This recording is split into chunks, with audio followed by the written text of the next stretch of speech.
So chapter 20 of Boruto 2 Blue Vortex is finally here, and with that we have the reveal of Sarada's Mangekyo ability. And this opens up so many possibilities. Is it Kamui? Is it a black hole? Is it a vortex, which would make Sarada the 2 to Boruto's 2 Blue Vortex? So again, the possibilities are endless, which we're going to discuss later on in the video. We also have Mitsuki taking on Ryu and the apparent death of Konohamaru. So this chapter was very eventful, as you guys can see, and we have a lot to discuss, so let's get into it. So the person on the cover for this month is Konohamaru, and the title is Because of Love, and you guys will see why later on in the chapter.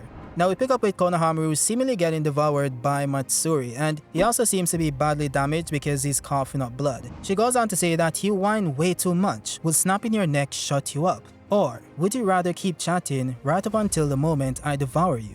I'll let you choose, Konohamaru-chan. And she's so feisty because, this guy has a problem with Matsuri calling him Chan, and she's purposefully doing it to mess with him, which is also why his name is in bold in the panel. He then remembers, finally, the initial plan that was given to him, which was to become friends with the Shinju and then win them over and tame them while they're still innocent. And this part is so funny, and we're gonna get into why that is, but Konohamaru then starts panicking and starts shouting, saying, didn't you say earlier, getting to talk so much made this the best day of your life? And this is kind of funny since she's not that old. She was created like a few days ago, at least in the story. So yeah, she's literally a toddler. And it's so funny, we were talking on Discord the other day, and one of the guys was saying that Konohamaru is grooming Matsuri because she's a toddler and, he's a grown-ass adult. That's pushing 30. So, if you guys want to call him Didimaru, it's fine. But at the same time, guys, you understand, why he needs to do this, okay? But yeah, it goes on to say that if you devour me, I'll die. And then we won't be able to talk like this ever again. Matsuri then goes on to say that it was definitely fun, but also terrifying. It felt like my sanity was slipping away. You are dangerous to me. You make me crazy. That is what has become clear to me.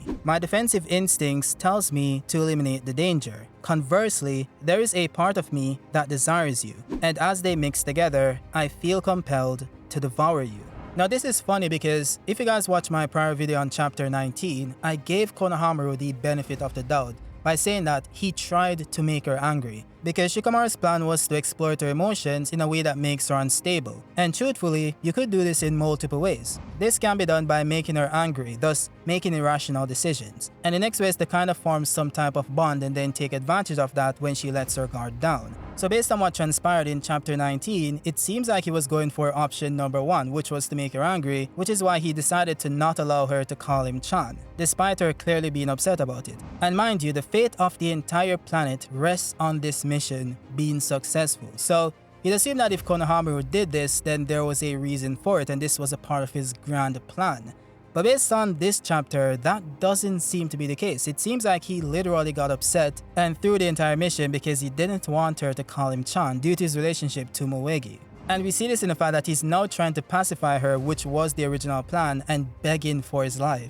So it wasn't that he tried something different or it was a brilliant idea. No, he simply, failed the mission, and now he's trying to salvage it, and we'll get to that part later on. Now then skip over to Ryu versus Team Humanity. Let's just call them Team Humanity, okay? Humans. And we see that Araya was able to deflect some of Ryu's Iron Sand using his wind-style Sand Storm Blast. He then gets tagged by the leftover sand, which sends him tumbling to the ground. Sage Mitsuki then goes in for the attack, but Ryu manages to dodge and deflect all of them with one hand still in his pocket. He then used Araya's body as a shield against Mitsuki, which of course caused him to hesitate. This allowed Ryu, or Ryu, whichever you guys want to use, to severely damage Mitsuki, thus knocking him out of Sage Mode. Now I would say that some will use this to say that, he kinda used, Araya to get this hit. And while of course I do agree because, that is literally what happened, I will also say that Ryu clearly blitzed Mitsuki here because the attack came from directly in front of him and he wasn't able to dodge it. But yeah, Ryu then pretty much starts to control Araya and Mitsuki and pretty much using them as his soldiers at this point. He then tells them, yo, it's checkmate, you guys need to give up. And then Araya tries to tell them to, run away from here and, leave them behind, the typical stuff that happens when a teammate gets captured. And Ryu's like, yo, bro, shut up, bro. What are we doing here? I'm not letting anyone escape. Then again, just killing all of you here and now doesn't make sense to me either. Let's do this. Otsutsuki Boruto, or even his accomplice. Tell me where either of them are. Do this and I'll let you go. all of you. Mitsuki then shouts and tells them not to fall for it, he'll kill them regardless. Which, by the way, is typically true for most villains. Typically when a villain says this, he still goes on to kill the person. So I don't understand where Mitsuki is coming from. But Rai then goes on to say that, yo, what do you take me for? Am I a human? And of course, I'm paraphrasing here because he just goes on to tell them that, yo, you're the ones who broke your promise first, so don't lock me in with you. Now Yodo, big dog Yodo, then goes on to tell Sarada that she needs to tell him what she knows about Boruto. Sarada of course says, don't be ridiculous. How can you believe him? It's gotta be a trap. Sorry, but I won't sell out a friend even to save myself. Not that I even have any intel to share. And I'm so glad that they added this part because, we know she doesn't know where Boruto is. So if she then goes on to pretend that she does and, that then leads to someone dying, that would be ridiculous. So I'm glad she outright says that they simply have no intel. And this is kind of a side note, but I always found it funny when, in a movie or TV show, when a character just questions someone on where a person is and, if you tell me where that person is, I'll let you live and all your family members and your friends can survive if you just tell me that person's location. And they never think to just tell them the wrong location. It's either like, I'm never gonna tell you, he's my best friend, just tell him that, he's over there in that very far away place and you'll definitely find him if you just go over there, okay? And then of course you can find out if that person actually planned on letting you go. But instead, we have to stand on our morals and, even if it's the wrong location, I still can't sell out my friend, I just always found that funny. But yeah, Sarada then goes on to remember the conversation with Sumire back in chapter 16, I believe, where she said that, they might have taken Boruto's side, but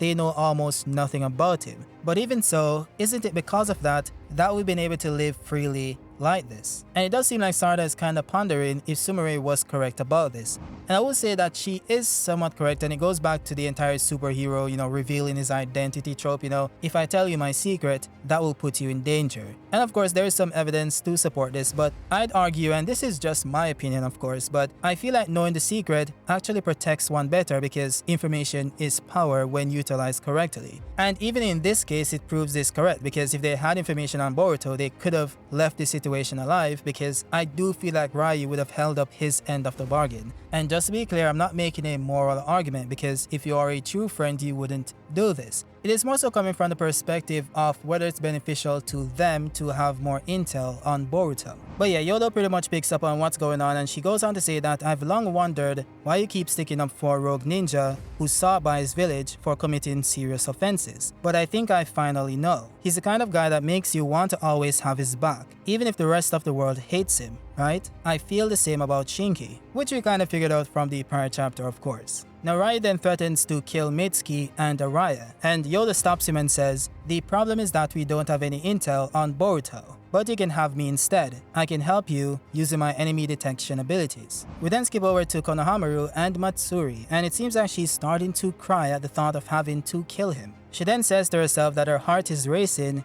just from the thought of having him call her name, and also wonders what the liquid is that's pouring from her eyes. Konohamaru then sees this, of course, it's happening right in front of him, and he goes on to tell her that she must be feeling sad, which means she doesn't want to kill him. So Bird's trying to pretty much do anything to survive here. Now what's interesting about this is that we then switch over to the Ten Tails dimension and it shows Jura crying as well. And this goes back to what I said in my prior video, which is that Jura said in chapter 5 that they're still biologically connected, which means that if something happens to Matsuri, Jura would find out. And this also, goes on to play out in this chapter as well, but it starts from here. So that's why I said that Koji's plan isn't to prevent a future where Jura shows up to this battlefield, it's more so to prevent one where Boruto dies when he shows up. So I do feel like we might see a case where Jura pops up at the end of everything, and I'm not sure what happens when that happens, but I guess we'll have to wait and see. Now, Konohamaru then tells Matsuri to hold his hand to form a special relationship, and she then proceeds to do it because again, she's a naive child at this point. And he then proceeded to form two giant Rasengans in both hands, which,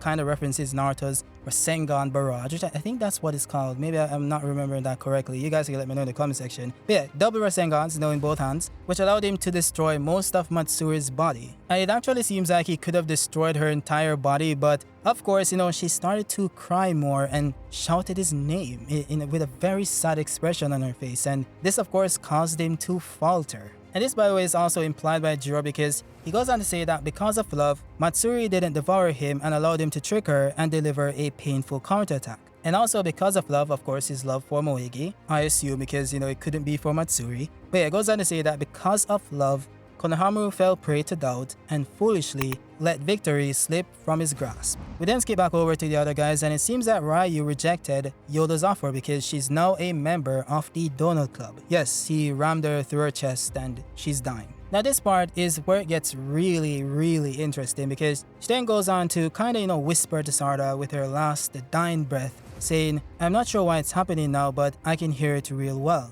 You don't know yourself at all, do you? Your feelings, why you want to be strong. I can tell right now. It's clear to me that you misunderstand."